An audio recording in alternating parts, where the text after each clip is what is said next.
You know, gotta admit, this is actually one of the coolest stories I've heard in a long time. From the post-millennial, U.S. military shatters recruiting records following Trump election victory. I saw this tweet from Pete Hegseth. I'm super excited for Pete, man. Pete, I hope you do a good job. You're doing a great job so far. I didn't know a lot about him other than I watched him frequently on Fox and Friends. I know that he was a decorated veteran. And I believe in the people. I think Trump has chosen amazing people. So when Trump brings in Tulsi, RFK Jr., he's got Elon. I feel good. Then I saw this post that after Trump won, Army recruitment skyrocketed. And January was the biggest in 15 years. We're back, baby. You know what's funny? I love this country. I'm not a veteran. I never signed up. I never did any of that. Coming from a family of people who did, though. And I've spent some time living just off and on some bases. For a brief period, I was visiting my sister over at Fort Carson, Colorado. So I was there for a little while, and I got to live sort of in base housing. And then in Hampton Roads, Virginia, where my brother was, we lived off base, but, you know, hanging out with a lot of vets and, with, you know, my grandpa, my dad, everybody. Tremendous respect and understanding, you know, what it's all about. And how we need people who are willing to do the jobs that make this country function efficiently. I think it's important to say, they're not all heroes. Now, I know a lot of people are going to get mad, but let me clarify. It's not about being a superhero swinging from, spider webs to save a busload of children. That's what I mean. Sometimes it's literally working on a computer. It's fixing the internet. Sometimes it's literally doing deliveries of cargo. Sometimes it's literally driving a truck. When people enlist, they're doing a job to facilitate the infrastructure of our armed forces and the work that they do in helping this nation in its most important and most dire times. So what I mean to say is there's a lot of people I've met who say, you know, I'm not going to the field and fighting the bad guys. They're working on infrastructure here at home.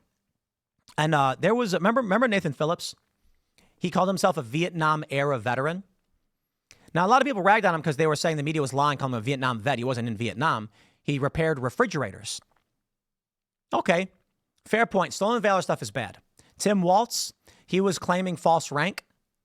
Okay, very bad. I'm going to still give him respect. And I mean it. I don't care. Because they actually did something I wasn't willing to do. And I respect it. Working in this machine, in this government, for better or for worse, sometimes doing just a job that needs to be done so that people like me can complain on camera and eat deep dish pizza whenever I want. That's why I'm like, bro, you will see me cheer for this every single day. The U.S. military's recruiting records are shattered. Good. It means there are people who are willing to do stuff that I know that I'm not willing to do and that has to be done. And I can only be grateful. Because if these people weren't willing to do it, I'd be screwed. I recognize that. That's why I'm a big fan of like veteran discounts. That's why I think the 9/11 first responders should have guaranteed health care paid for, and their families. And their families, man. That's the one that really gets me. Shout out to John Stewart. These 9/11 first responders who have permanent disabilities, those who lost their lives. We as a nation can afford to take care of their families and their health care. I don't care what the cost is. You want to spend $200 billion on Ukraine or whatever? No way. No way. Take a look at this in the post-millennial. The U.S. military has improved its recruiting efforts. Take a look at this. Pete Hegseth says, in December of 24, the U.S. Army had its best recruiting number in 12 years. In January of 25, the Army hit its best recruiting number in 15 years. America's youth want to serve under the bold and strong American first leadership of Donald Trump. Yeah, they do. They do. You know what I think of? I remember there was that ad they put out for the Army. Let's pull it up. Let's pull this up. Army 2 Moms ad. Here we go.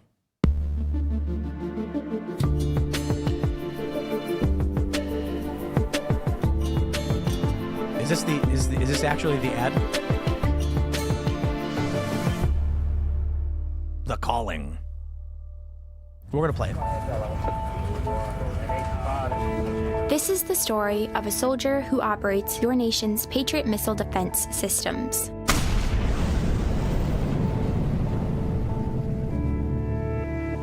It begins in California with a little girl raised by two moms. Two moms.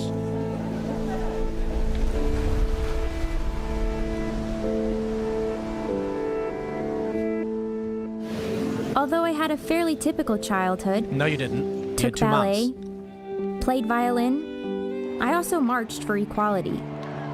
I like to think I've been defending freedom from an early age. When I was 6 years old, one of my moms had an accident that left her paralyzed.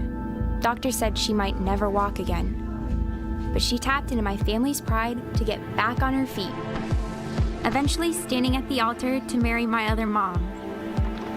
With such powerful role models, I finished high school at the top of my class, and then attended UC Davis, where I joined a sorority full of other strong women. But as graduation approached, I began feeling like I'd been handed so much in life, a sorority girl stereotype. Sure, I'd spent my life around inspiring women, but what had I really achieved on my own? One of my sorority sisters was studying abroad in Italy. Another was climbing Mount Everest. I needed my own adventures, my own challenge. And after meeting with an Army recruiter, I found it. A way to prove my inner strength and maybe shatter some stereotypes along the way. I'm U.S. Army Corporal Emma Malone Lord, and I answered my calling.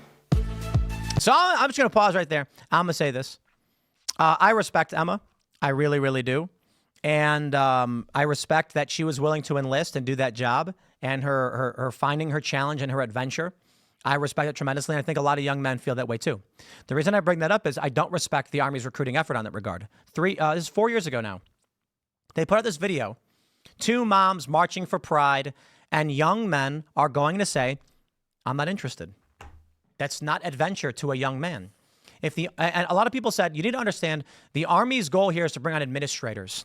People are going to work IT and do things like that. And it's like, okay, men can do that too. They're willing to. The Marines put out different ads where a guy is like coming out of a swamp with a gun. What we need for our military is an effective, lethal force to deter.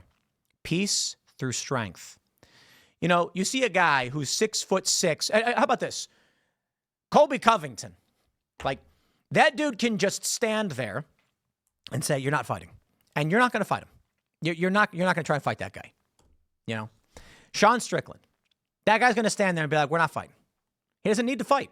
He will destroy you. Like, bro. And even Jake Shields. You know, much as we have words, let's be real. Jake Shields doesn't have to fight anybody because anybody with a brain ain't going to try and fight that man. That's what it's all about. The U.S. military is not projecting strength with these ads. And while I personally respect her for enlisting, I don't care. Look, a lot of people are going to say, we don't want these woke leftists and people in the military. No, I understand that. I do.